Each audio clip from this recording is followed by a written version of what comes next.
celebrated our 17th anniversary on the 22nd. Why do you talk so slow?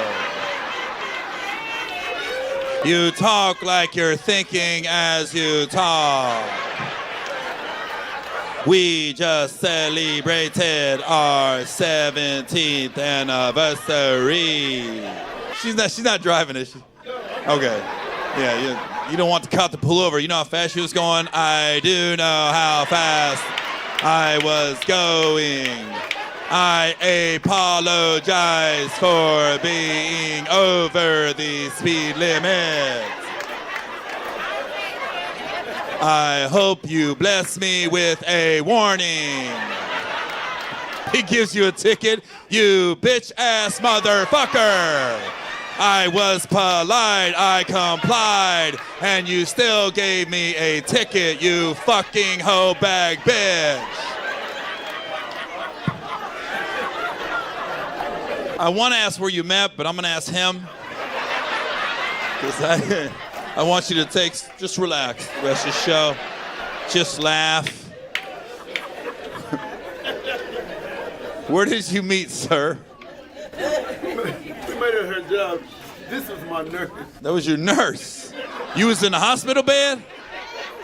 Would you like a catheter? I'm putting it in the top of your penis right now. Wow. You are circumcised.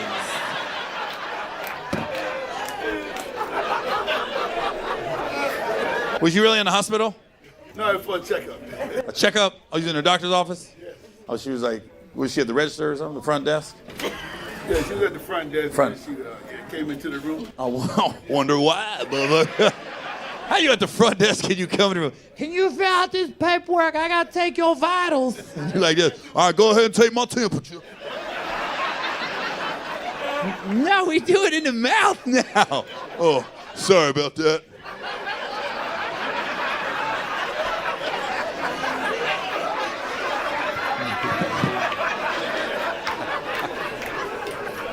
I'm going to give you my phone number.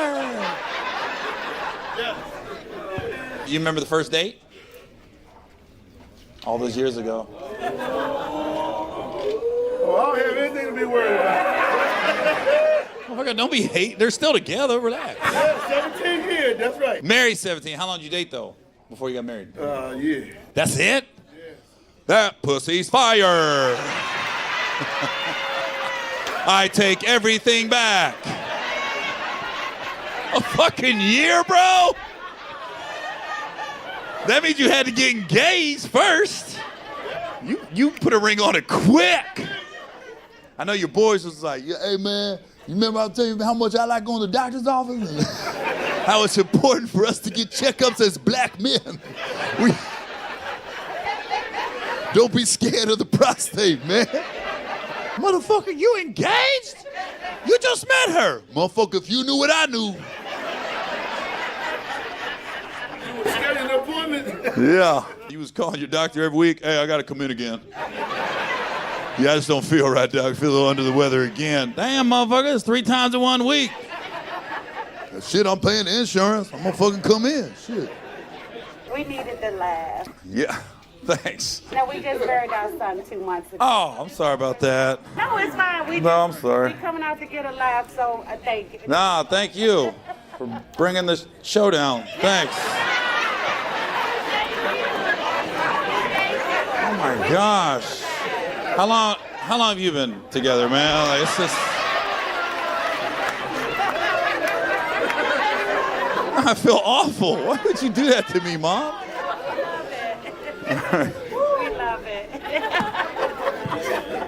Oh, man, let's just switch it up, man. Like, I don't know. I'm not a political comic, but I never want to talk about Trump so much in my life right now. I just want to completely go a different direction. Hey, how about those Commanders? Okay, how about the Ravens? Okay, fuck it. I don't know where to... I guess I'm going to say...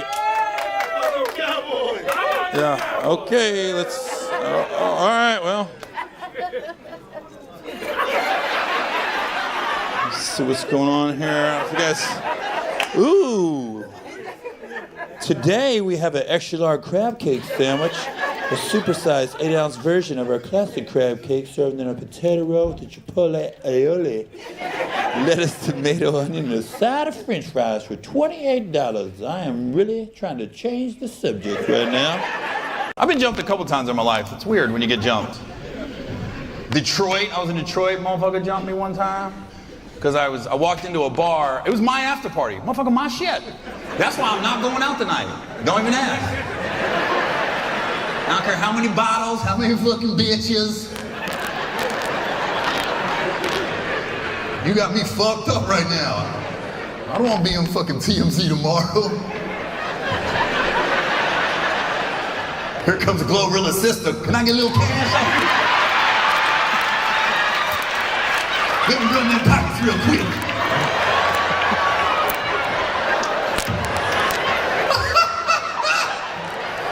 That's crazy how she got a sister and a brother in the same person.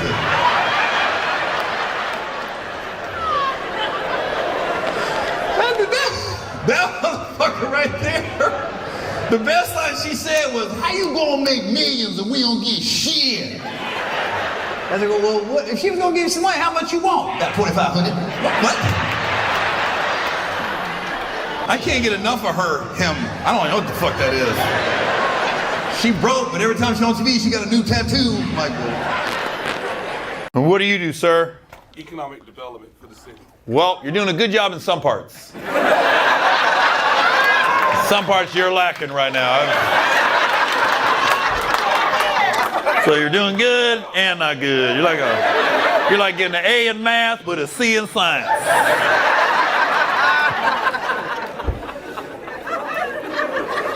What, you trying to get more trees in Southeast? Some more bushes? I live in Southeast. You live in South? Well, Southeast gentrified now. It ain't like when I was here, you didn't fuck around with Southeast. Now they got a baseball stadium. Motherfuckers are walking their Yorkies and shit. Oh, Southeast is different. Wonder what happened to all the guys I was playing basketball with. Them motherfuckers in Baltimore now.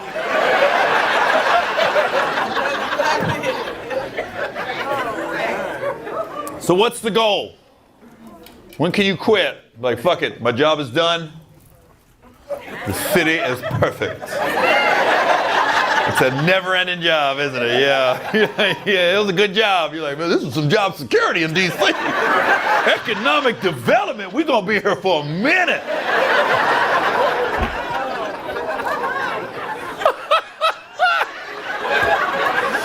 Every time you see like graffiti on the window, be like, you coming home, baby. We got another 6 months on the job.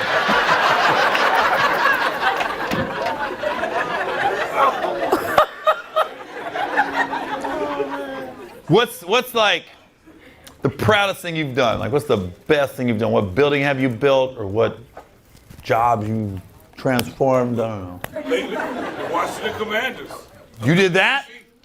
You did that? You brought in Jaden Daniels, or you just changed the name?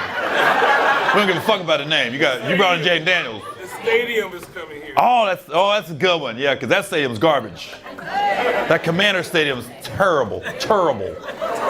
Charles Barkley, terrible. The turf is terrible. It's hard to get in and out of that motherfucker. God, you gotta have your day free getting out of a Commanders game. The game's 1 o'clock. You better leave at 6 a.m. to get to that motherfucker by kickoff. So it's getting built where RFK used to be? Yes, they're tearing it down right now. Yeah, it's good, man. And that was you? That was the mayor. The mayor? The mayor. So who are you?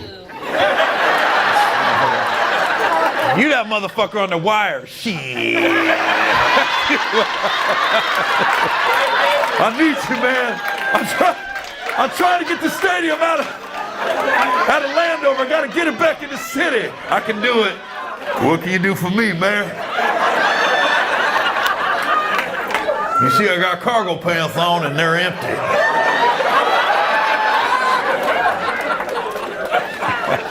Shit.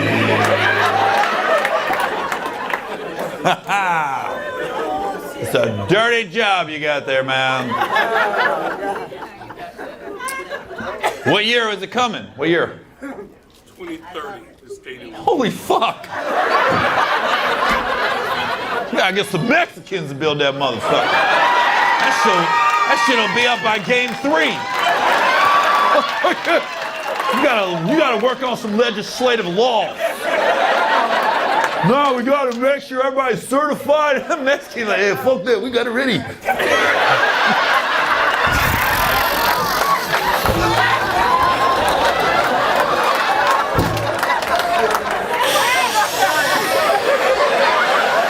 Hey, water in the grass, it'll be ready by Sunday.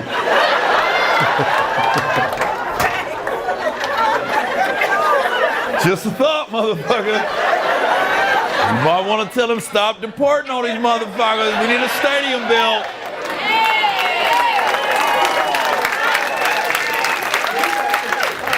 That's funny. You're smiling, but you're looking at your wife like, can we get it done? Can we do it, or what are we thinking right now? I mean, funny. Just don't tell nobody. Tell everybody 2030. You know. 2026, bitch is just done.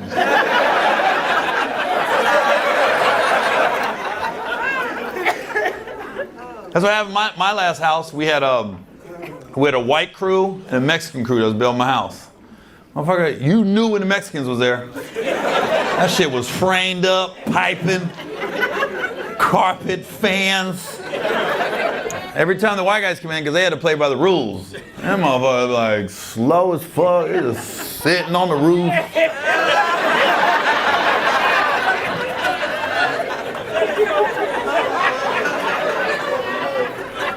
They'd see me driving up. Oh shit.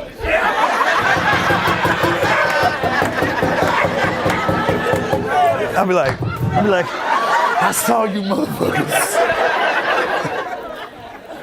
I'm trying to move in by the end of the month. They were the best, man. Anytime I move, man, I don't hire movers. I got a bunch of fucking Mexicans, man, moving my shit. They're the best. You just pay them cash, and then you let them keep all the shit you don't want to take. Them motherfuckers take everything. I gave a motherfucker a VCR. He acted like it was still working.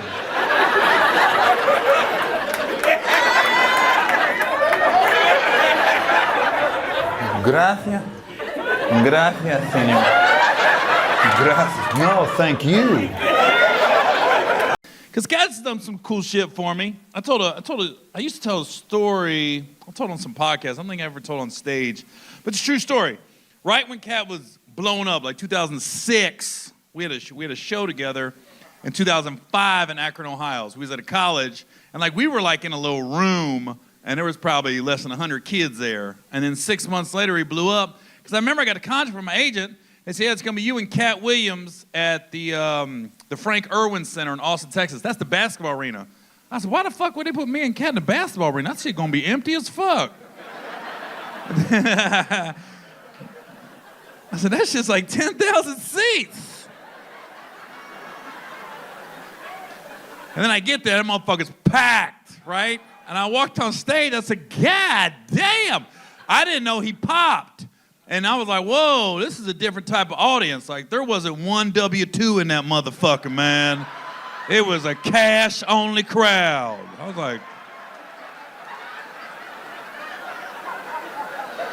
like, nobody prepaid for these tickets. He literally sold 9,800 tickets the day of the show. So then, this is all a true story. So then, I remember I was on stage telling my jokes. I looked on the side, and Katt was getting ready to come on after me. That motherfucker had the big fur on and chains. I was like, what the fuck?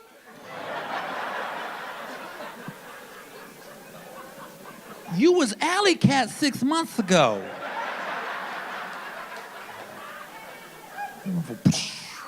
So then the show's over, and so the promoter got us 2 separate limousines. So we're in 2 limousines, and Katt's limousine's behind me. And somehow he got caught in traffic or something, so he ended up like 15 minutes behind me. So I get back to the hotel, and I wanted to hang out for a little bit. So I asked my driver, I was like, yo, can I get the limo for a couple more hours? I want to hang out. And just to be honest, I'm divorced, so I can talk about it now. I had a couple females in the car, okay? I thought I was about to pop off that night.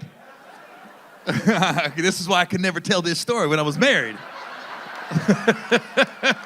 But now, who gives a fuck? Yeah. I had a couple bad motherfucking thick motherfucking sisters. Should have seen the ass on this one, brother. God damn. Like, I would have been like, all right. With this chick's ass, there's not a man on earth that would be mad at me. You know? How the fuck you gonna cheat on your wife? You see that? Oh, okay. Well. I don't say I agree with that, but I do understand. So I got these females in the car, and the limo driver was like, yeah, it's gonna be $300 for the next couple hours. I was like, all right. So I tried to give my driver cash. He's like, oh, we don't accept cash. We need a credit card. I said, I can't put this shit on the credit card. My wife will see this shit. Why you cock blocking, driver? Because I think I was big up in myself in the limo. Yeah, this shit's mine for the night. Don't worry about it. Go ahead and drink up, ladies. It's all me. So this guy is not bending, though. He's like, nah, we don't take cash. It's credit card only, company policy. So as I'm having a discussion with my driver, Katt pulls up. And Katt gets right in the middle of our conversation. He goes, what's going on here? And I was like, nothing. I said, dude, I want the limo for a couple more hours, man. I was like, but the dude said he don't take cash, only takes credit cards. And I'm looking at Katt like, motherfucker, I got females in the car. I can't have my wife see this shit on the credit card. He goes, hold on, Gary. He takes my driver around the back of his limo, right? He's talking to him about 5 minutes. He comes back, and this is all he says to me. Never stops walking. He goes, he's yours for the evening, Gary. Enjoy your night. Oh, yes, they do accept cash. And kept walking. So I just remember the driver literally opened my motherfucking door and was standing like this. So now I get in the car. Now he's taking us to 6th Street where all the bars are in Austin, right? I swear to God, this motherfucker pulled in the club. I was like, how much money did Katt give you? I got out the car. I was on the motherfucking dance floor. I said, God damn, this motherfucker pulled in the club? So now we leave, right? We go back to the hotel. Nothing happened, right? I'm thinking, like, my flight's like at 10 a.m. This is like 3 in the morning at this point. I'm thinking I'm catching a cab to the airport. Like, this is before Uber. This is like 2006. So I get up the next morning, like 8. I head down to the lobby. My driver is still standing next to the car. I mean, just like he was when I got out. I was like, how much fucking money? He goes, no, Mr. Williams told me to take you to the airport. I was like, Mr. Williams?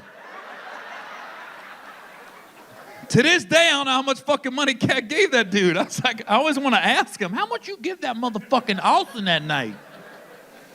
So that's why, I ain't got no issues with Katt. That motherfucker, he hooked me up. That was a good motherfucking night, motherfucker.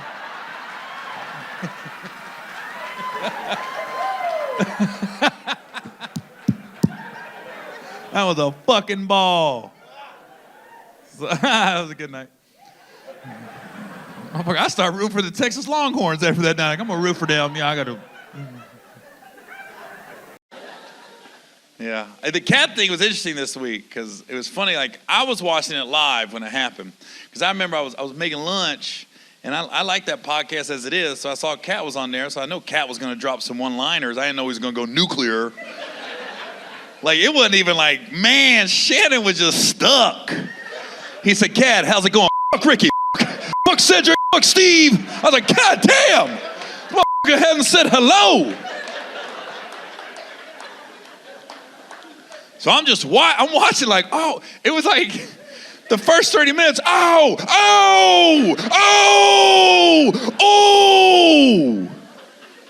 So now I'm getting my shit out of the microwave. I remember I was in the fridge and I heard my name. And Gary Owen, what the fuck? What the hell?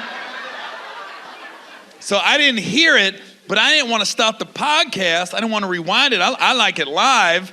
So I got on Twitter. I was like, hey, what the hell Katt say about me? And everybody was telling me, like, nah, he said you cool. He said you haven't crossed over yet because you haven't joined the Illuminati or sucked a dick or let anybody put anything in your ass. I was like, Katt said all that? I said, that was a lot. So then it was funny because he basically was saying, like, I've been doing stand-up for like 25 years, and I'm famous in the black community, but I haven't crossed over because I haven't like sold out. And I was thinking about, I was like, well, I think when you get in the entertainment business, if you ain't comfortable around gays or Jewish people, you in the wrong line of work, because there's a lot of both in the entertainment business. And you know, I didn't know a lot about Jewish people, and then I got in the entertainment business, and I started learning about them. They really like matzo ball soup. That shit is bland. And I've been to lunch meetings with Jewish people, and I had to eat it, but just so the record shows, that's the only ball that's ever been in my mouth. It's a matzo ball.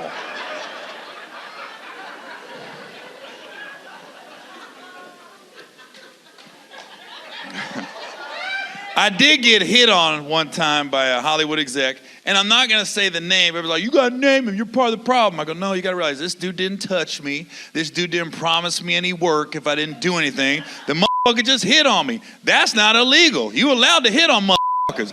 Everybody in here with the boyfriend, girlfriend, husband, wife, somebody hit on somebody. You didn't motherfucker just like arrange marriage. We're together. No. You motherfucker had to make a move. This motherfucker just made a move in his office. But he was very subtle how he did it. Because I'm in there talking to him, and I knew he was a little sweet already. You can tell when the motherfucker's sweet.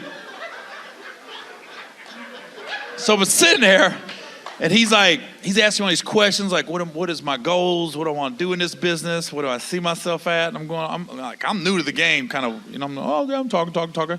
And then out of left field, he goes, how much you make a year, Gary? How much you make a year? And keep in mind, I'm making a number up. I don't know what I told him, but it was something low. I was like $50,000 a year. He goes, psst. He goes, I can make you millions in a year. I was like, do it. And then the motherfucker's like, how hard you want to work? I said, I'm a hard worker. I work hard. And then he was like, you work hard? I went, wait a minute.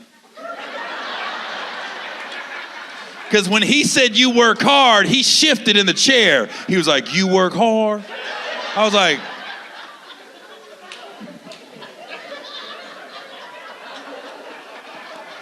and I remember I just was like, well, you know what? I'm not ready to be a millionaire. I'll be honest with you. I'd probably fuck it up. I come from a long line of drug addicts, and I'd probably start doing drugs and buy a car, and I don't want to do that. So I'm not ready. I'm not ready to be a millionaire. I got a roommate. We just signed a lease, so I don't want to leave him hanging either. So, anyways, another thing that I'm talking about people mad. This one kind of hurt though. Like when I saw. Okay. Let me start with the Katt thing. I saw Katt on Joe Rogan. He finally got on Joe Rogan. Completely disappointed in the interview, just because I had an expectation that Joe and Katt was going to address what Katt said about Joe Rogan on Club Shay Shay. I thought Katt was going to go on there and Joe would bring it up or Katt would bring it up, and neither of them brought it up. It was 3 hours of aliens, Earth, history, two very smart individuals that know a lot about history, that clearly are smarter than me when it comes to that stuff. But I was fine for a while, but I was like, I realized I watched all 3 hours, and then it was over, and I went, whoa, who are the 6 comics? Who are the 6 comics that Katt said are funny? I think we narrowed it down to about 10, but we don't know who the 6 are. And it never got brought up. And I'm like, the whole reason Katt got on Joe was he went on Club Shay Shay and goes, Joe Rogan's got the same 6 comics. That's never been funny. And then it got back to Joe. And then Joe said, I'd love to have Katt on. I'm a big fan of his. And I'm going, nobody's going to bring this up?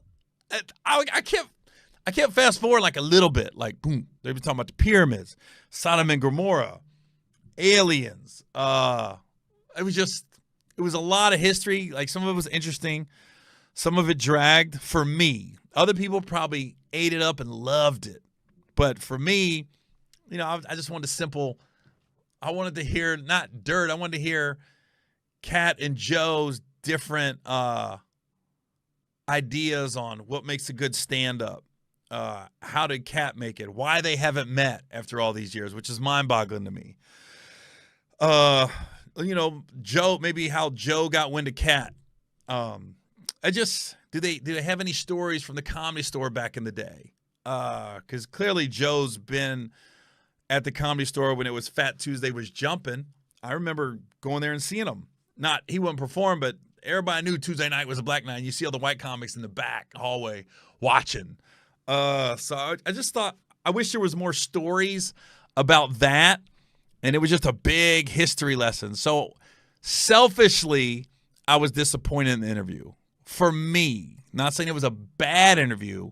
Some people probably loved it, but for me, I was disappointed because I wanted to know who the six was, and I wanted just for shits and giggles. And then I just wanted to know more stand-up talk is what I wanted, basically. I wanted more stand-up talk. But what I was saying was a disappointing thing I saw, and I haven't addressed it yet. It's been a couple weeks, and I was like, should I bring it up? But, you know, going back to Club Shay Shay and Katt and Monique, who have set the comedy world on fire to start 2024 off. But Monique's back and forth with her son a couple weeks ago. It's kind of died down since. But it hurt because regardless of how I feel about Monique, like I said, I don't wish bad things on anybody. I just still think she was wrong for how she compared Will Packer to Harvey Weinstein. And now that when her son came out and started talking, and I think her son got a lot of views and a lot of hits, and so he made a couple more videos because let me tell you, you go viral once, you're trying to recapture it. It's intoxicating if you've never had it, especially when you say something, people start gassing you up, like saying, you're right, you're right, you're right. Now, for me, outsider looking in, being a stand-up, having kids that aren't talking to me, I think this hit home with me a lot harder than some other videos because when her son said, it was just money for me. The relationship was just about finances and things like that. But you weren't really there. Like emotionally, you wasn't there for me, basically. And then he said, when Monique and her husband said, we're here for you whenever you're ready. We're here. And he goes, what is that to say? I go, well, in that instance, I'm on Monique's side. He's probably saying, hey, we keep reaching out and we keep getting stonewalled. So at some point, we got to stop. And then whenever you're ready, come to us. And then we could hopefully start healing and moving on and getting back to some kind of relationship. So I don't wish bad things on people. I hope Monique and her son can someday reconcile to get some podcast. Let me start, as always, with my schedule. Last week, I was in Ontario, California. Thank you. We did 6 shows. We added one. We added a late show Sunday. Anyways, thank you, everybody in Ontario. The IE always comes out. Appreciate it. This weekend, January 13th, I'm in Jacksonville, Florida at the Moran Theater. And January 14th, I'm in Fort Lauderdale at the Hard Rock Casino. And then January 18th to the 21st, I'm coming home to Cincinnati, baby, at the Funny Bone. And then January 26th through the 28th, I'm in Irvine, California at the Improv. And February 2nd through the 4th, I'm in Tampa, Florida at the new Funny Bone. It's no longer the Improv, it's the Funny Bone. And then Super Bowl weekend, I'm January 8th through the 10th. I'm in Charlotte, North Carolina. And then Valentine's Day, I'll be in Arlington, Texas at the Improv. And then February 16th through the 18th, I'm in Orlando, Florida. That's enough. I don't need to go any farther back. What a week. What a week. I got a lot to get into.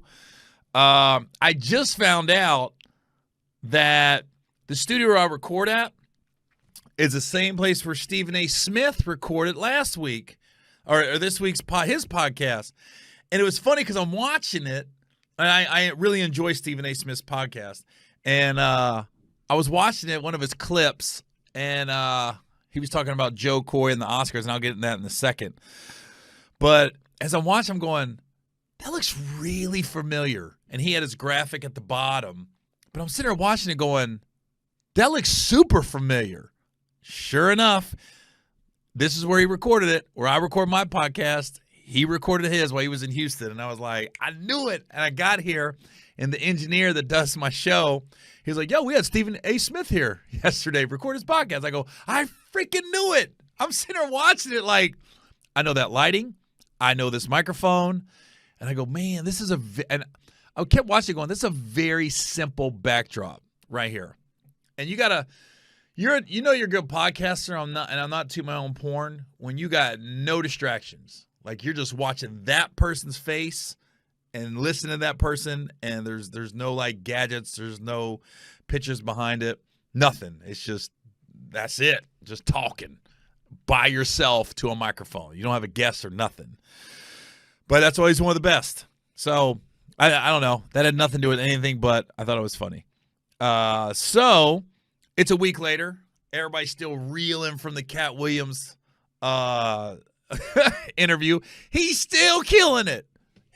As I record this, let's see where he's at right now. Because every time somebody goes, you see he got this much on Club Shay Shay. We are at, let's see. As I go to 40 million. He's at 40 million. God. And here's the thing.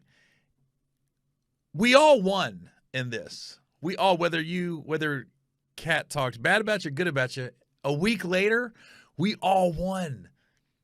I said it last week. If he brought you up, you're relevant. And it's one of those interviews like Katt's ticket sales. Katt was already selling a gang of tickets, but now, ping! I just saw where I did my New Year's Eve show every year, the Texas Trust Theater. Katt added a second show in March. He's coming, and then he's just. I mean, his ticket prices went up and everything, and it's rare in this business that you have somebody of Katt's cloth who's already won the top, right? And then I think he's been kind of like hamster on a hamster wheel. He's selling a lot of tickets, but there hasn't been that boom again. Katt's had about 2 or 3 different times in his career where he just went boom, and he was in everybody's lexicon. Everybody was talking about Katt. And this is one of them times. Again, just reminding people who he is and how his name, and when you put him in certain settings and he becomes this force of nature, everybody gravitates. You know you're big, and you know this interview is moving when they are interviewing people on the Golden Globes red carpet and they're bringing Katt's name up. Oh, you didn't get it from Katt. Nobody got it from you.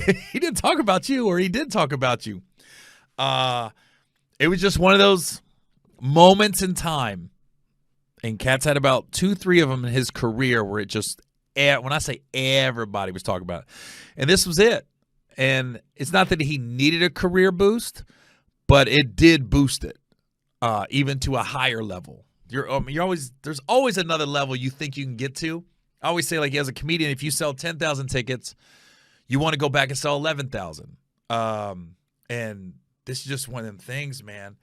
People were mad that he didn't bring their name up.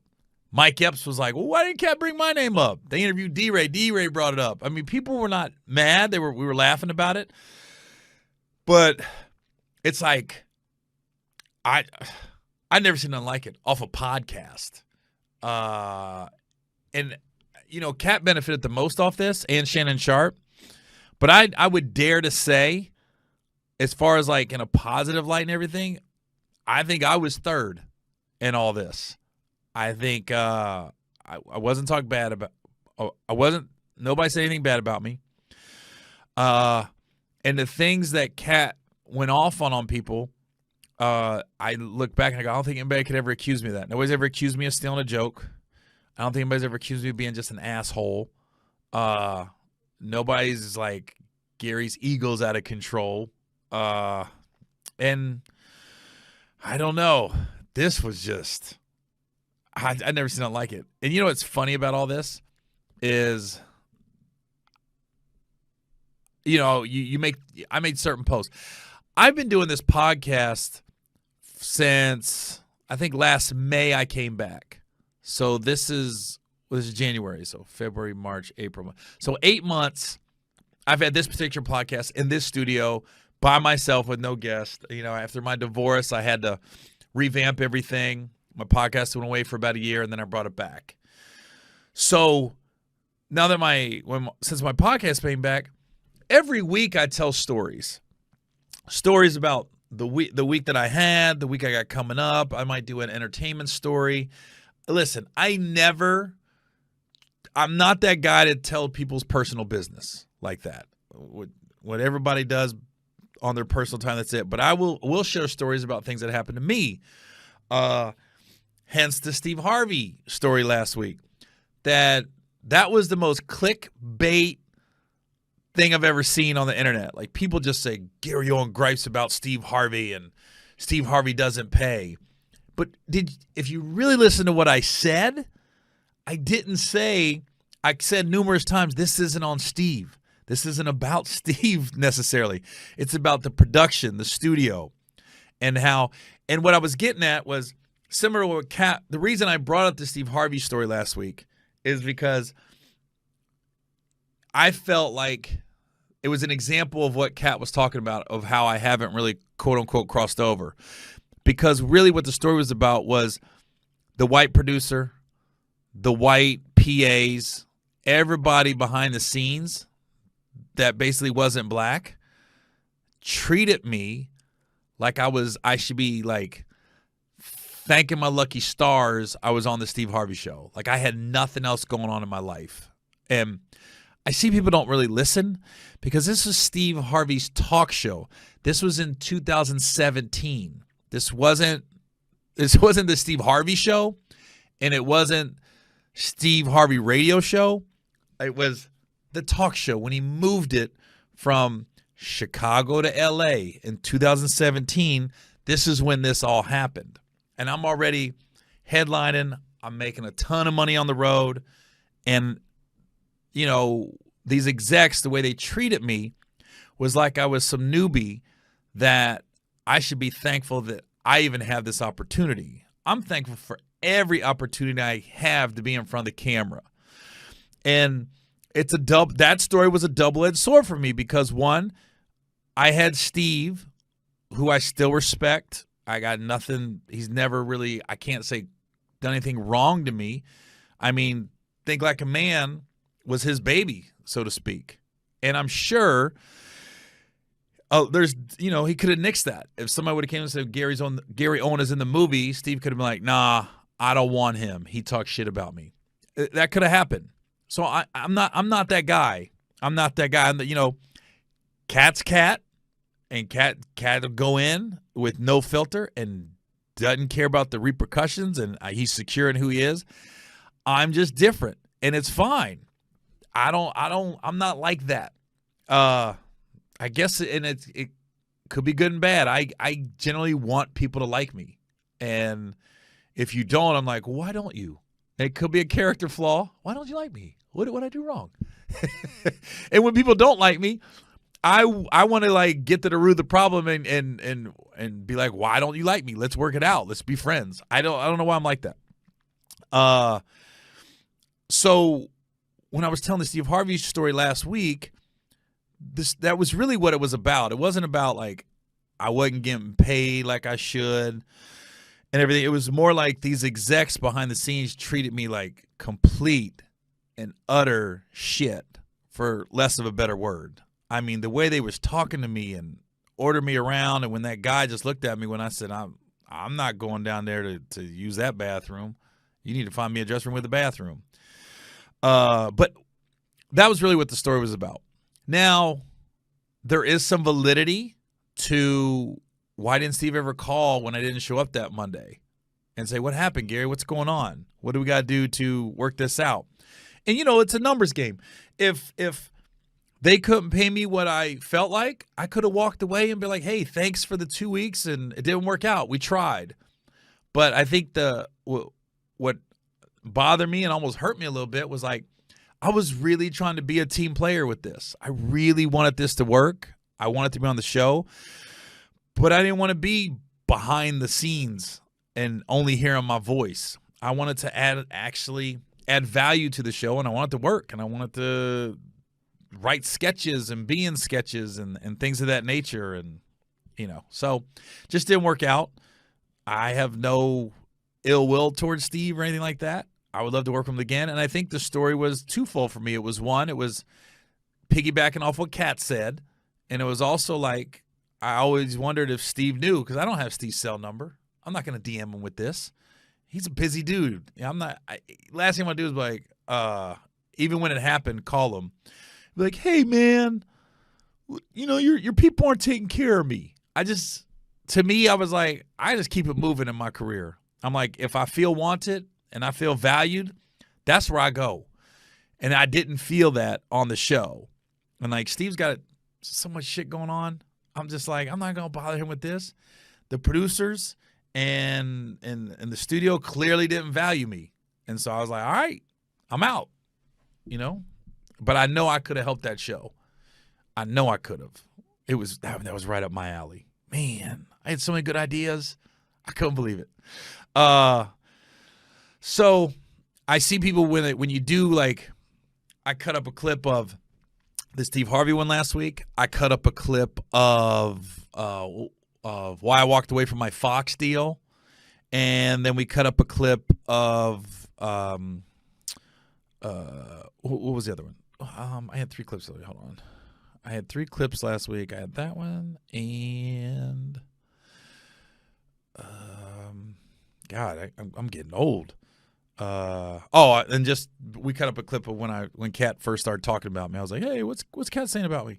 So I thought the thing about those clips, I heard somebody say like, oh, I see you, not one person, a couple of people was like, I see you capitalizing on this Katt thing. Duh. I better. When you can get in the algorithms and your name comes up in an iconic interview like that in a positive light, yeah, my podcast, my platform that I'm talking about my life, I'm going to talk about it. And I'm going to share some experiences I've had that it's not to add validity to what Katt said last week. It's just, hey, I'm telling you what I went through. I've got great stories. I got some bad stories. I got stories that I was like, I couldn't believe that happened. Let me think. Okay, how I got the part in Daddy Daycare. Out. Since I feel like last week it was more like why I turned down my Fox deal, why I quit the Steve Harvey show. So I remember when Daddy Daycare came about, I had an audition for an Eddie Griffin movie, and it was called I think it was called My Baby Mama. Let me look. I think that was the movie. But I've been working on this audition for like a week. I think it was called Baby Mama. I think was it Baby Mama? Yeah, My Baby's Daddy. That's what it was. Yeah, My Baby's Daddy. So I thought I was coming in for audition for My Baby's Daddy, and I remember I was in my truck and I was driving, and my agent at the time called and he's like, Gary, we got audition for the Eddie Murphy movie. I said, no, Eddie Griffin. He goes, no, Eddie Murphy. I said, no, my Eddie Griffin audition. And he goes, no, Gary, we have an audition for an Eddie Murphy movie, and it was that day. And I was like, oh. I said, I don't have time to prepare. They go, no, it's before your My Baby Daddy audition. And they was like, it's just a couple lines. Just go in there and rock it out. I said, all right. I'm in my truck. This is before we had iPhones. You had to get your sides emailed or faxed to you. I got nowhere to get them. They said, just get to the Fox lot early. And they was like, let's look at the sides and, go to your car for an hour. So I get the sides. It wasn't a huge part. It was the carrot and the broccoli and Daddy Daycare. I go down to my truck. I'm looking at the lines, and I'm like, all right. It wasn't short. It was like, hey, boys and girls, we got a brand new cereal, Veggios. And then it was, that was pretty much it, So I went in, and when I got there, they said, hey, you're going to audition for 2 different parts. And they were both very small parts. One of them was somebody that worked at the cereal company with Eddie. It was like 2 lines. I did that audition first, and they kind of went, the execs in the room.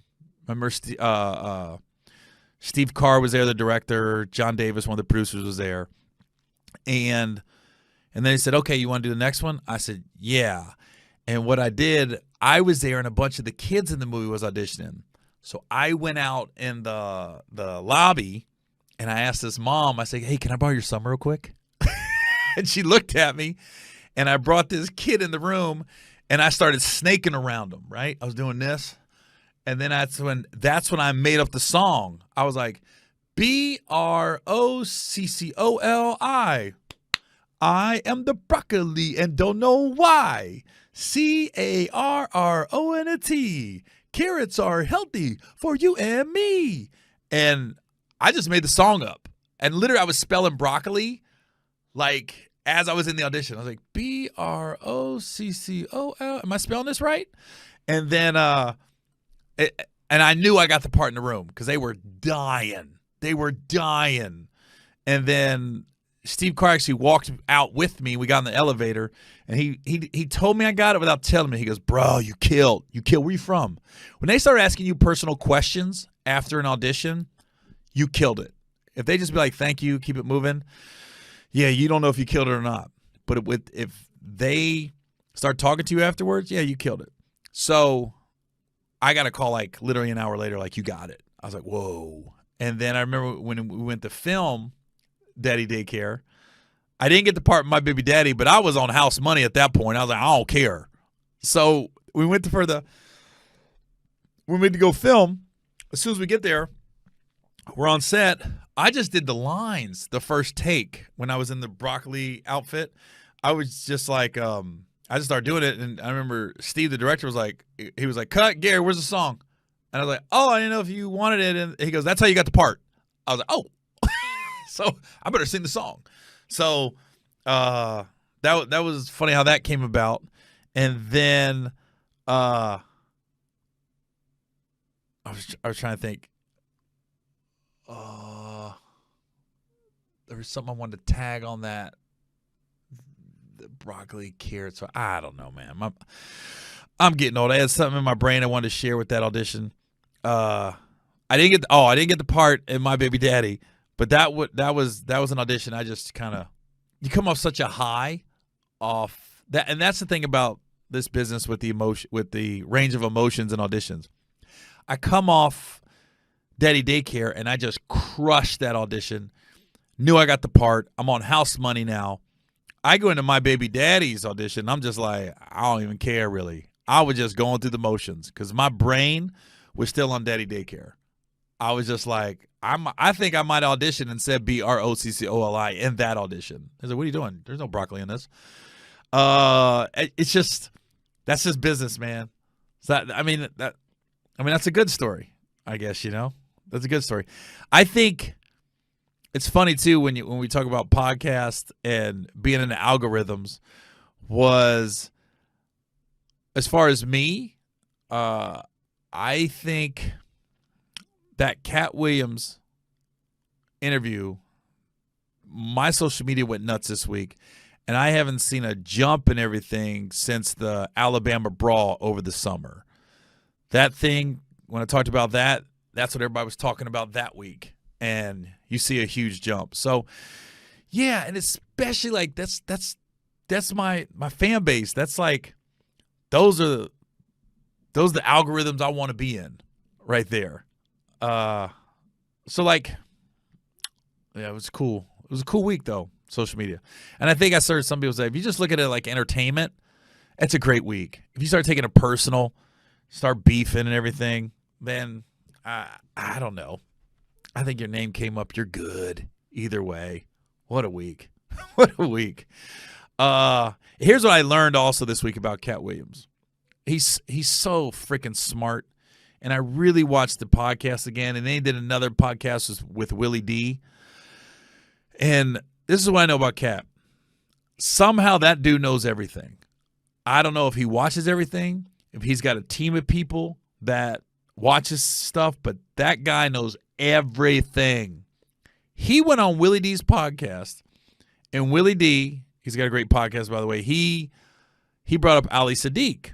And I've had Ali Sadiq on my podcast. I like Ali. I like Katt both, but I guess Ali has an issue with Katt. And that's something I'd love to have Ali on my podcast again to talk about. But Katt, man, Katt never brought Ali Sadiq up in his Club Shay Shay interview, but then Ali had said, "I want to box Katt," and I don't know the story. I heard Ali's side of the story. It's something about Ali was on a show, Katt wouldn't let him backstage. Ali felt disrespected and slighted, and Ali's been vocal about that on different platforms over the last couple years.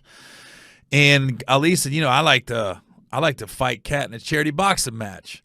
And keep in mind, Katt never brought Ali up in Club Shay Shay. Willie D brings Ali up, and Katt goes, yeah, I would fight him in a celebrity boxing match, but only one of us is a celebrity.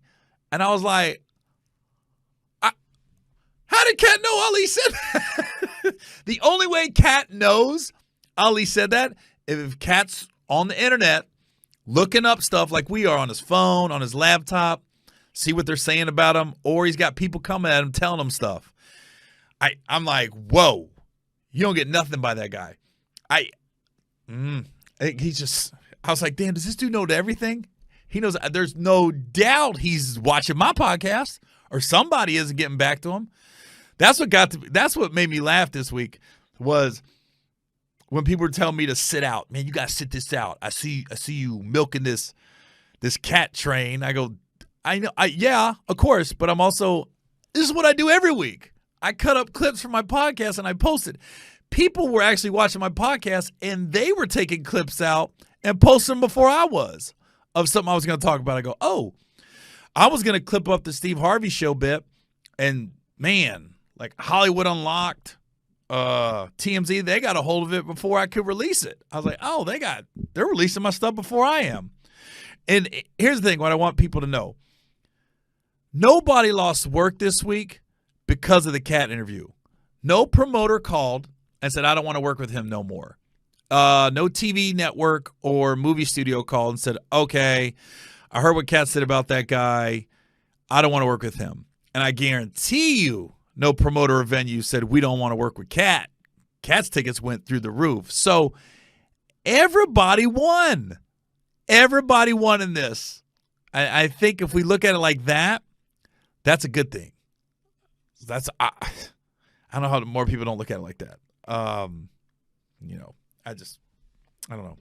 The other news of the week was Joe Coy hosting the Golden Globes. And then some people was like, he bombed. He didn't do well. That's a hell gig, by the way. It's a super hell gig on 10 days notice. And it's a straight to hell with gasoline underwear if that room isn't familiar with you. And listen, Joe Coy is freaking huge. One of the toppest grossing comedians in the business. Funny as all hell. One of the nicest guys in the business. And he had to go to in front of a room where a lot of people weren't familiar with him. And even like when I heard people saying he bombed, I watched it. I knew going in, I was like, oh man, I hope Joe does well. But I kept thinking to myself, if I'm in this situation, and and they would be looking at me like they looked at Joe, just like that. We got to, like, Joe knew, Ali Wong knew Joe, and a couple other people definitely knew who he was. But most of those rooms, they live in a bubble, and they're just like, and they're the Hollywood elite, and they just probably never looked them up. And they haven't seen, Joe hasn't really done a ton of movies, especially the big-time mainstream movies. So they were like, who is this guy? And it's almost like they were looking at him like, don't talk about me, don't talk about me, don't talk about me. How dare you talk about me? And I'm sitting there going, if I do a movie, I want the host to talk about me. It's similar to what Katt was doing. You want that, roast the hell out of my movie. Whatever it was, do it. And these, just loosen up, man. The Taylor Swift one, that's the one that got me. The way she drunk her wine is like, don't you dare talk about me. That was, since I'm in the studio where Stephen A. was, that was such a softball joke. And I was like, less cutaways? Why aren't you laughing at that? What is wrong with that joke? And people are like, it was offensive. That wasn't offensive. You think that's offensive? Don't ever go to a live comedy show, please. If you thought that was offensive. God, that was the most PG joke I ever heard. They would be, and that's the thing about stand-up, man, it's weird. We can have a huge fan base. Like Joe Coy does freaking arenas and sells it out in advance, adding shows. He'll come to a city, move 20,000 tickets, no problem. And then, but for a show like the Golden Globes, they would think like Gerard Carmichael is a bigger star than Joe Coy and probably more accepted in that room and probably could have got away with more and not have been, people wouldn't have been as critical of him. But Gerard Carmichael can't sell as many tickets as Joe Coy.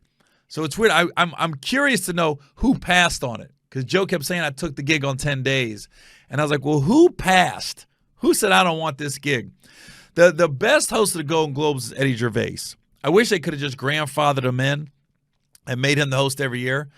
But I felt bad, and I also enjoyed what Joe was doing because as a comedian, you feel for him.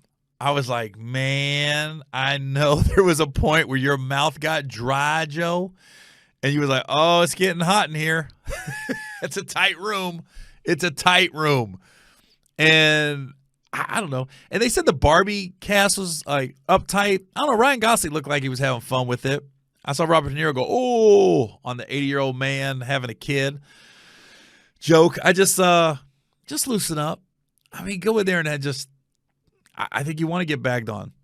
And Joe's just such a super nice guy. It's hard for him to be quote unquote mean in that. And that's what the like Ricky Gervais, he's just mean and without any regard at the Golden Globes. And Joe's just not, that's just not him. It's like me. It's just like me. Like I said, I'm not mean. And it's hard for me to just be mean. And some people come across and boom. And by the way, Taylor Swift, completely uptight. But Meryl Streep, does it get any better? She was having fun with Joy with the Wakanda stuff and laughing and cutting up. She's one of them people, man. You can tell she's so secure in herself. She's the perfect actress. If you was going to make an actress, just put Meryl Streep up there. She gets nominated every year for everything. It could be, they literally could have like her sitting on a toilet pushing one out and she'd be up for a Golden Globe. And all she'd be doing is, ooh, ooh. But the way she would do it, you'd be like, I'm riveted. But I felt bad for my boy, man. I felt bad, and it was funny because bombing's funny, man. And the thing about it is when you can – I don't think Joe bombed. I think the rooms just was uptight, and they weren't familiar with him. And I think what bothered me the most, it wasn't that. It was I started Googling it because I want to see how he did because I was on stage during the Golden Globes. So when I got off, I immediately went back to my room. I caught up on some football scores and everything, and then I looked up how I looked at his opening monologue, and I looked at it before I read any reviews or anything, and I was like, "Oh, okay, that was a good one. It was hit and miss, like anything. Some jokes hit and some didn't." And Joe did exactly what I would have did. He would have been like, "Hey, I wrote some of these, and some of these I didn't. That one I didn't write." And then he's like, "The funny ones I wrote." And then he goes, and he's like, come on, I got this gig on 10 days notice. You thought everything was going to hit? I was like, that's exactly how I would have reacted if I would have told a flat joke from a writer that you're trusting knows the room. It's a hell gig, man. That is a hell gig. You got to be in the loop. Like Kev would have been fine because they know him. They're coming. It's like when he walked on stage, it was like, all right, who are you?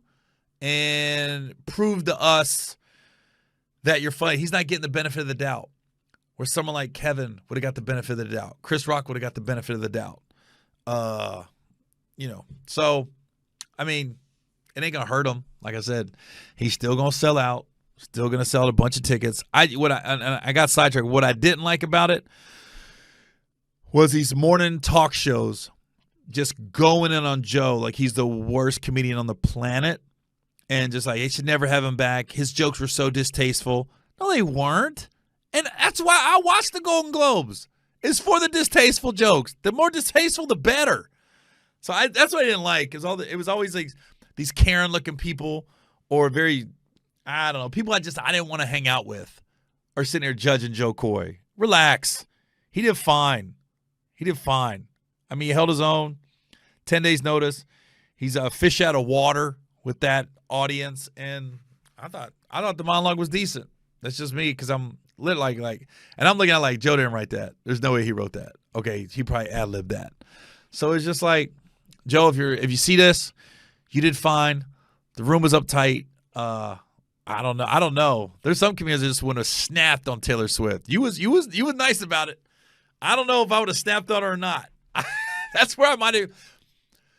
Look, if you're at the point where you know you're not going to get invited back, just fucking go balls out. Just start cussing, talking about their mamas, their private parts, just everything. But I thought that was, I always thought the MTV Awards was a hell gig. I would never want to host that. I mean, I'm not saying if they offered it to me back in the day, if I would have did it or wouldn't have did it, but I saw Dane Cook eat it right when Dane hit, like 2006 or something. He went on the MTV Awards, and I remember Snoop introduced him, and his self-released comedy special came out, and that's when he did all those numbers. It was similar to a Matt Rife kind of rise. And they had him on MTV on like a week or two notice because he went through the roof. And he went up there and did jokes that I'd seen him do all over L.A. that destroys comedy clubs and theaters. And they looked at him like, who is this dude? Get off the stage. And I was like, those jokes kill at comedy clubs and theaters. But the MTV Awards, they didn't know who he was back then. He came out of left field, and they was like, they weren't really paying attention. And then they're like, don't talk about us. Like, they're too cool to be talked about. Get out of here with that. I don't know. That's why I think all the hosting shows are hell gigs. Honestly. Even the Oscars, you got to be accepted into that group. And you got to be known in that group to even stand a chance to win them over. It's almost like they got to look at you like you are on their level. To how dare you speak on us, and you've never done a $300 million movie, and you have never done a drama, and you've never done a kissing scene with another man. How dare you speak on us? That's how I looked at it. But yeah, Joe, if you see this, man, I thought you did great. I thought it was funny. Obviously, even the jokes that didn't hit, I thought was funny. I thought it was all funny. So this is a depressing week. My Bengals are not in the playoffs. So I'm going to give my predictions. All right? Since this is the studio that Stephen A. Smith wanted to record in, let's look at the schedule, and I'm going to go game by game. So, where are we at? Playoffs. All right. I want to go in order. Packers at Cowboys. That's the easiest pick of the entire playoffs. It's the Dallas Cowboys, and whatever the point differential is, take it. I got a feeling that's going to be a blowout. Rams at Lions. I'm taking the Lions. I'm betting with my heart here. They're like the Bengals of the NFC, and I really want to see them win. So I'm going to take the Lions over the Rams, even though the Rams are playing just as good as anybody in the last month and a half. Philadelphia Eagles at Tampa Bay. If you'd asked me a month ago, I would have taken the Eagles, no doubt. But the way things are going, I think I'm going to take Tampa Bay. So, Gary went with all the higher seeds. Big shock. All right, Cleveland at Houston. And I don't want people to be mad at me, but I think Cleveland's got something special happening. And I think I'm rooting for Houston, but I'm picking Cleveland. I'll put it that way. I'm rooting for Houston, but I'm picking Cleveland. Kansas City at Miami. I think I'm going to take the Dolphins just because I like their head coach. And I think Tyreek's going to come in there and Tua, and yeah, I think the Dolphins are going to beat the Chiefs. I think this is just an off year for the Chiefs. I don't for whatever reason the mojo ain't working, and I'm gonna take the Dolphins. And then the easiest layup in the AFC: Steelers at Bills. Blowout, Buffalo Bills. Especially with Steelers ain't got T.J. Watt. Come on. So Cowboys, Lions, Buccaneers, Browns, Dolphins, Bills. So I took 2 road teams, 4 home teams. And then we'll see how it plays out. We'll see if I'm 6-0, 4-2. Oh, wait a minute. I'm missing a game. Isn't there? No, the Monday game is okay. The Monday game's Philly at Tampa. Okay. I was wondering what that was. Yeah. Yeah, okay. Yeah. Got that. All right. Yeah. So, this was a interesting week to be a stand-up. It was I never seen nothing like it, honestly. I've never seen a week like this where everybody deep down wanted to be talked about. They wanted their name to come up in that podcast. Man, Katt just went nuts. I was interested, so I went to sometimes I'll go to Ticketmaster, and sometimes I'll go because I'll forget my schedule and I'll see where I'm at, and I just happen to type in Katt's name because I was hearing people going, his ticket prices went up, and I'm like, man, that dude was selling some tickets. He sold out, and he's look at this. He sold out the HEB Center in Cedar Park, Texas. The Hertz Arena, Estero, Florida. Oh, I think that's by Naples. It's basically sold out. There's a ticket here, a ticket here, a ticket here. And it's all because of that podcast. Not just because of the podcast. He was going to sell a bunch of tickets anyways. But the fact that he sold out in advance is just, it's unbelievable. It's unbelievable. And it's like, I don't realize if you say anything about him, he's going to know. He's going to know. I think one time I ran into Katt at a club, and he said it like that too. The fact that he said, I was in Atlanta, I had a show, and they said, hey, Katt's here. And I went over to say hi to him, and he goes, yeah, I saw your interview. And I said, which one? He goes, all of them. I was like, what? He just said, all of them. And I thought, he didn't see all the interviews. Now I'm like, he probably did. He probably saw all of them. Why would I ever doubt that man? I never seen so many. Ice Cube came out and talked. Everybody had to come out and either fact check or tell their version of the story. Never seen nothing like it. Everybody. And then some people's like, "Why? I'm not gonna say anything. I don't have time to talk about that. I'm too busy." I'm like, "Yeah, but you just did say something about it. You saying I don't want to talk about it is talking about it. It's mind-boggling." I don't know. I had a great week. I had a fun week.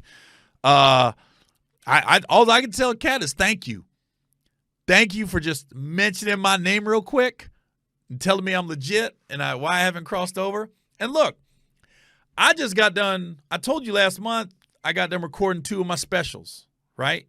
I recorded an hour special on a Friday, and I realized I had enough material, and I recorded my next special on Saturday. And I've always had a closed door at Netflix they don't even watch my special when I submit it. I don't even get that far.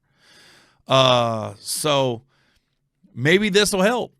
I don't know. Maybe one of these specials, there'll be a buzz off this podcast. My name came up and my social media went nuts, and I told a couple stories. No different than stories that I've told in the past about things I've gone through in the entertainment business. It's not good or bad. It's just the truth. You can't be mad at somebody telling the truth about what happened. The Steve Harvey stuff happened. The casting couch story I told. And then listen, last week when I told the casting couch story, people were like, you got to name him. You're part of the problem. No, I'm not going to call that dude out because he never touched me. He never promised me work if I didn't do anything. The dude just hit on me. You're allowed to hit on people. It's legal. And then when you say no, you keep moving. So I'm not going to call that dude. That's a completely different ballgame right there. But, yeah, who knows? I don't know. Do I give Katt a producer credit if Netflix picks up one of these specials? I might. And if Katt watches everything, yeah. I still got love for all you guys. And, yeah, that's it. This is definitely going to be a clip, though, for sure, this week. All right, y'all. This is Gary. I want to get some podcast. Up a painting of a deceased Trayvon Martin in the grass. That's some low down dirty. And the people that are buying these paintings, just as bad. You some low down dirty motherfuckers too, to go that route. Oh, just disgusting, man. Just okay. Enough on that. The other news, and me being a comedian, that struck me was Katt Williams went on V103 morning show in Atlanta and completely, just no filter, went in on Lil Rel, Gerald Carmichael, Tiffany Haddish, Kevin Hart a little bit. And it's one thing to say you're out of line, or to give your opinion. I think with Katt, it was a little bit. Hold on a second.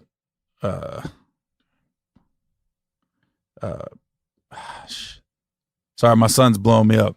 Doing podcast. Sorry about this.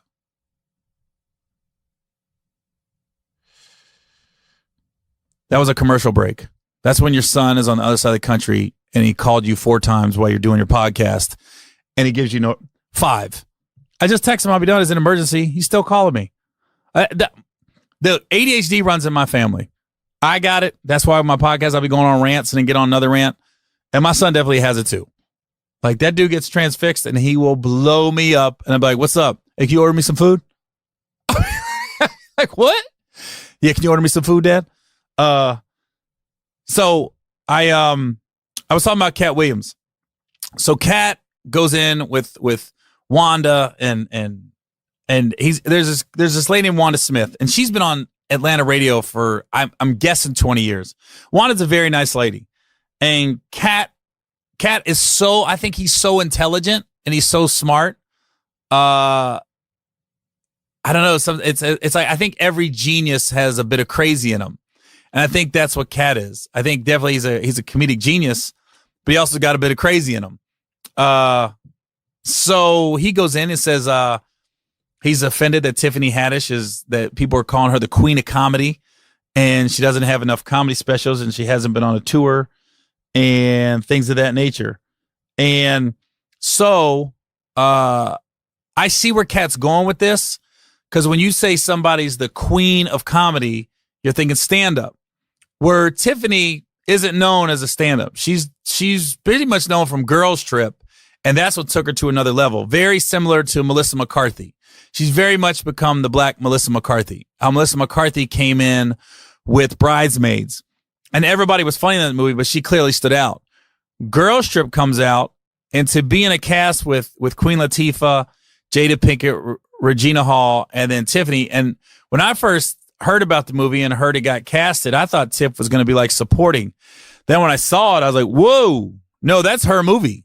You know, it reminded me very much of Think Like a Man, where Romney, when the movie came about, Romney was going to be the narrator. And then it turned into Kevin ended up becoming the narrator. And because Kevin just started taking off after we casted it and everything. And now with when I saw Girls Trip, that's a Regina Hall was clearly the centerpiece, and it was Jada Pinkett, Queen Latifah, and Tiffany revolving around Regina. But Regina was a centerpiece of that movie. But Tiffany was just so wild in it that she stuck out. And then she started just getting offered roles after roles. And that, I said, again, damn it. So her stand-up, she's never been known for her stand-up, even though she's been on Def Jam and she had a Showtime special and she just signed a deal with Netflix. Katt did say something that was valid. Can you tell me your favorite Tiffany Haddish joke? You can't. She hasn't done anything in the stand-up realm that has stuck out. Similar to Tiffany was in, she was in Keanu, she was in the Carmichael Show and bit parts in other movies, but she didn't do anything that resonated and really stuck out, which happens a lot in this business. Hell, Kevin Hart was in Along Came Polly and that movie Eddie Murphy, Meet Dave and stuff. But really, Soul Plane, okay, he was the lead and that became like a hood classic. But then Think Like a Man, boom, really blew Kevin out of the water. Tiffany was the same way. And I think Katt was more saying, stop saying she's the queen of comedy when she hasn't done enough as a stand-up. And there's other people out there, other females out there, like Katt brought up Lunel and Melanie Camacho. Those are people that Katt took on the road. So basically, Katt's basically like, in my opinion, Tiffany's not funny is what he was saying as a stand-up. But then and to me, female comedians, it's tough, man. It's tough. This is a male-dominated business. And I've heard females say being attractive and being a female is a hindrance. Because it's hard. You see a pretty female, you don't think she's going to be goofy and you're going to laugh like that. But I like Tiffany a lot. I do. But as far as stand-up, I don't think she's the funniest stand-up comedian out there. But I'm not knocking her at all. I mean, to me, the funniest, just in my opinion, the funniest female stand-up is Samore, to me. Samore, I've been on the road with her. She always brings it. She's always writing. And I'm like, God, she's really good. She's strong. She's the strongest female stand-up to me out there, in my opinion. Now, it's funny when I say I don't think Tiffany's the funniest female out there, people will twist your words to say I don't think Tiffany's funny. That's not what I said. I said I don't think she's the funniest female stand-up, in my opinion. So now when people say she's the queen of comedy, and I think Jamie Foxx is the one. Jamie Foxx has really been all over Tiffany since Girls Trip because she was brilliant in that role. And that role led to basically open the doors for her completely. But you don't knock somebody's hustle for that. I like what Sinbad said on The Breakfast Club a while back. He was like, he goes, when I don't get a role and I see guys younger than me or other people that I feel like I should have got it and they come up, he goes, I'm not mad at them for getting that because we're all chasing the same thing. So if you get something that I'm chasing, that just means it was meant for you. And I'm not going to hate on you because at the end of the day, Adrian Bronner, you're just trying to make a living and make money like other stand-ups are that move out to Hollywood and New York and try to make it. So you can't knock somebody else's hustle because they get a part that you was up for. Sometimes things are out of your control completely. I found out Tiffany had to audition for Girls Trip 3 times. They kept bringing her in because they wanted a big name, and she wasn't a big name. And then she just had to keep bringing it. And they was like, all right, she keeps bringing it. We're going to give it to her. And even when I saw her on some of the award shows, Tiffany had said she was talking to the casting director. She goes, I came in for you numerous times and didn't get parts. But the stars aligned, and she was ready for this role in Girls Trip. And now she's taken off. But I think Katt was more talking about her stand-up. She hasn't done a tour and things of that nature. Now, he also went in on Lil Rel. He went in on Hannibal Buress and Carmichael from, Jared Carmichael from the Carmichael Show. Now, I get what he's saying when he talks about they'll give Jared Carmichael a special that nobody's going to watch. The same thing with the Carmichael show. I did a joke one time. I had Lil Rel on my Instagram, and I said, he's on the best black sitcom that nobody's watching. And Lil Rel was like, what? And I think it's similar. I used to watch Carmichael show, and it was brilliant. It was brilliant. Just like Blackish is I think Blackish has come a long way. But the Carmichael show, it never resonated. It never stuck with at least the people I associate myself with and the people that I talk to. And I was like, so I think what Katt was saying was, can anybody name their favorite Carmichael episode from the Carmichael show? And you really can't. And Tiffany was on that show. Lil Rel was on that show. Now, Lil Rel, same thing. So you got a TV show, and you got a guy named Lil Rel, and you got a girl named Tiffany Haddish. And if you ask them, everybody be like, what? They was on that? Because it's, for whatever reason, it just didn't hit and resonate. Now, Lil Rel, supposedly amongst the novice comedy fans, hit with Get Out. But he was in a bunch of stuff before that. And now he's taken off. He got Uncle Drew, and he's passed some movies up. Now he's got Rel coming out on Fox. Now I think Rel is going to be very similar to the Carmichael show, in my opinion. I think it's, I know Lil Rel, and I know Sinbad's on it, and Jess Hilarious is on it, and DC Young Fly's in it. So they casted a bunch of comedians, which I always think is smart. Cast comedians in there, put a couple actors in there, but put a couple comedians in a sitcom that you want to be funny, because I think comedians' natural instinct is going to be correct most of the time, rather than a writer. The writer should just be like, the writer is almost like, when you think of NFL team, he's like an offensive coordinator. They're just writing the plays down. You got to get athletes, and you got to get ball players in there to deliver those lines. And I think comedians, we can see something funny and bring it to life more than people that aren't comedians. Now bring in some seasoned actors to like facilitate it, keep that train rolling. Almost like NBA, when you watch NBA on TNT. I mean, Shaq and Barkley are the best, and then Kenny Smith. But you got Ernie on there. Ernie's the guy that keeps that train rolling and brings it back together and grounds everybody. So I think with Rel show, I think it's gonna be similar to that. I think it's gonna be similar to the Carmichael show. I'm sure it's gonna be good and great, but I don't think people are gonna be like, "Whoa, gotta watch Rel this week." And that's just the state of TV. Period. More people are on their phones and on Netflix, and there's so many outlets for people's attention span to go to. Sitcoms aren't what they used to be. It used to be that was the golden ticket. When I first got to LA in the late 90s, it was, you got to get on a sitcom, and you felt like you made it. Now there's so many people on sitcoms, and you wouldn't even know it, just because there's so many other TV channels and things to watch. It's almost, reality show people are more famous than people on sitcoms, without question anymore. You rather be the third lead in a reality show or the third lead in a sitcom. Third lead in a reality show, Real Housewives and Love and Hip Hop, those people, they're getting booked at club appearances and stopped at airports more than the third lead of a sitcom. There's a guy out there now, Tone Bell. Tone Bell opened for me in Dallas like 10 years ago. And he's funny dude. He's been on, I bet you, 8 sitcoms in the past 5 years. He'll get on one, and then he'll get canceled, and they'll cast him in another one. But Tone Bell at the airport won't get stopped hardly at all. And that guy's continually on a sitcom year after year after year. Damon Wayans Jr. In Hollywood, dude, they're beating down the door to work with that dude. He'll go sitcom to sitcom to sitcom to sitcom.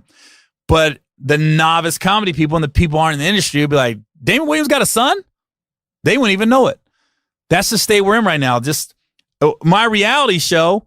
It didn't. Here's the thing about my reality show, the Gary Owen show. We premiered the same week as Insecure in Atlanta.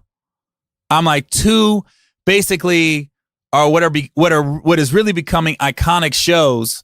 I was up against. I was on the same time as ATL, same time. So I would get on Twitter, and I'm trying to tweet about my show, and then I'd be like, "What the fuck is this Atlanta show?" Because that was trending everywhere. I go, "Who the fuck is Donald Glover? Why is the Gary Owen show not trending?" And just for whatever reason, and you'll You'll go crazy trying to figure it out. It is what it is. So why did Atlanta resonate? I don't know, but it did. And it resonated with the millennials. And I watched the show every week. I didn't watch it when my show was on, but trust, I DVR it and watch it. And then I have to watch my show 10 times to try to get the ratings of Atlanta.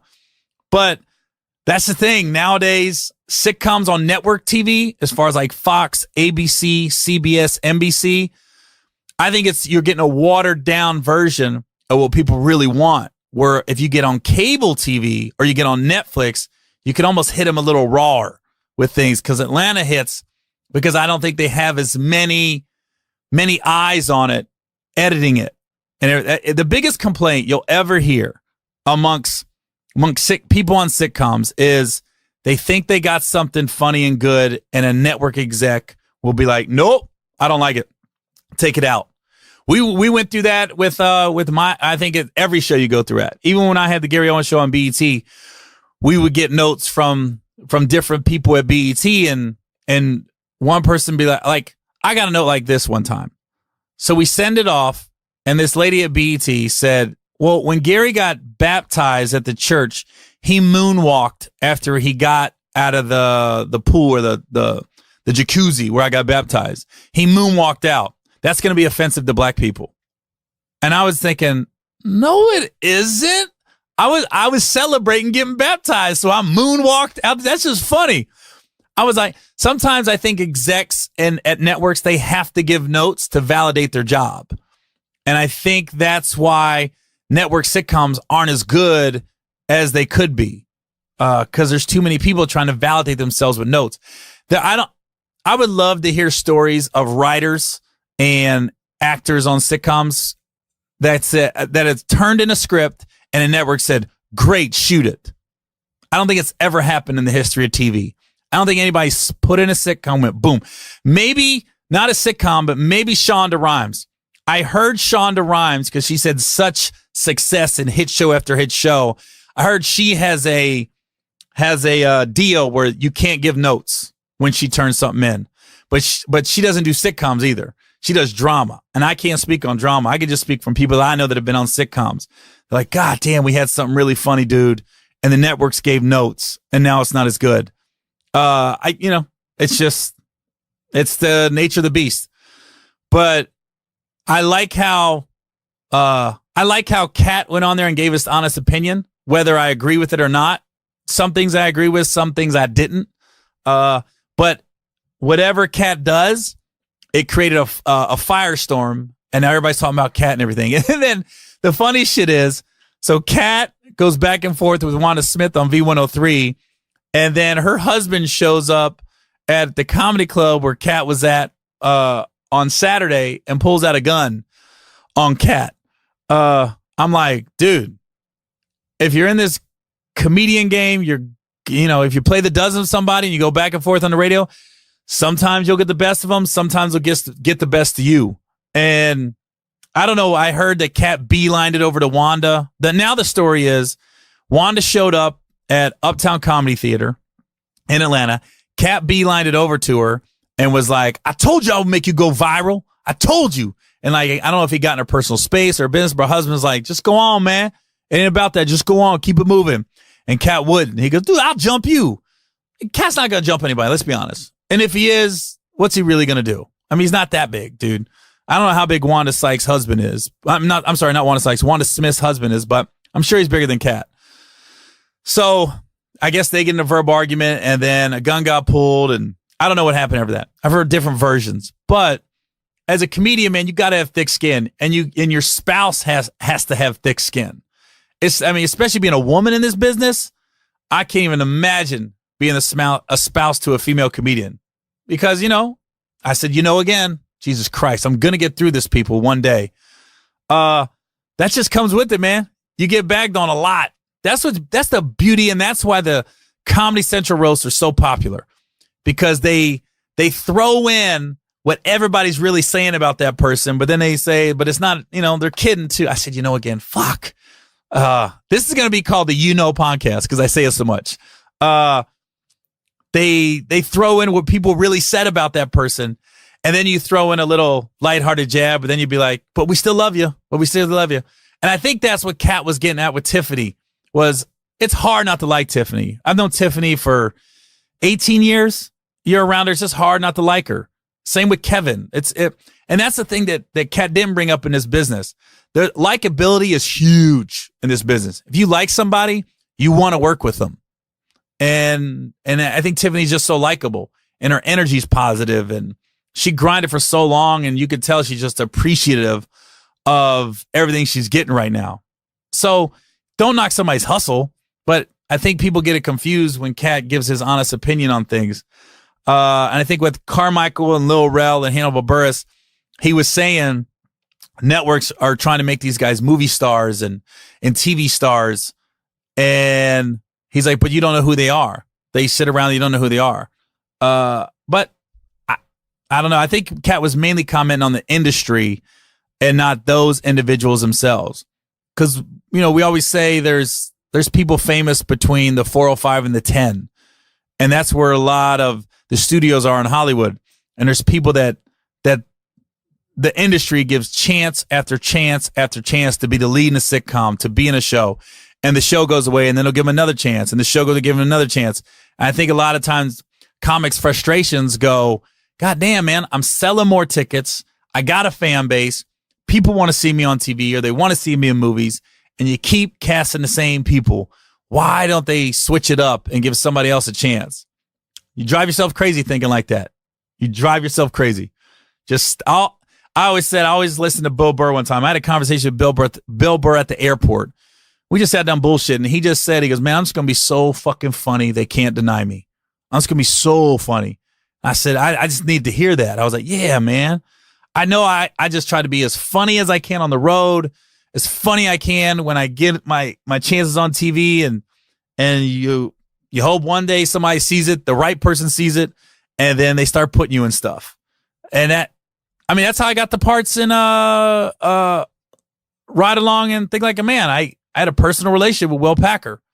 And I was like, he thought I was funny, but he gave me a shot. And we also gave Kevin a shot. That's where Kevin just blew it out the water. But personal relationships are big in this business. So I was happy to see Katt go to the Emmys, and then he bowed down to Tiffany. And I think I don't know what he said. I don't want to put words in the Katt's mouth, but he probably was saying, I didn't say you weren't funny. I was just saying I didn't think you were the queen of comedy right now. And in there, I agree with Katt on that end. As far as stand-up, Tiffany's funny, but I don't think she's the funniest out there to call her the queen of comedy. To me, Samore's the funniest female out there. That's just my opinion. But I'm not saying Tiffany isn't funny. I'm saying I don't think she's the funniest comedian, in my opinion. It's similar to Margaret Cho and Janine Garoppolo. Every time I saw their stand-ups, I never got it. I was like, I don't get it. And I wouldn't laugh. But then I'd see people in the audience going nuts. And they both got fan bases.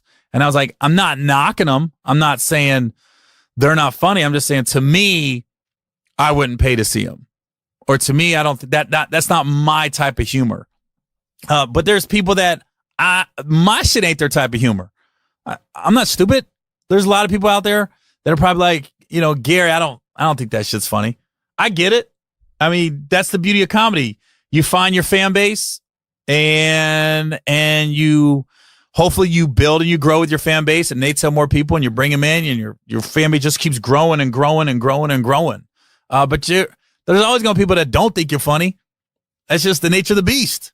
There's no way, there's not any comic out there that everyone's like, yeah, he's the best.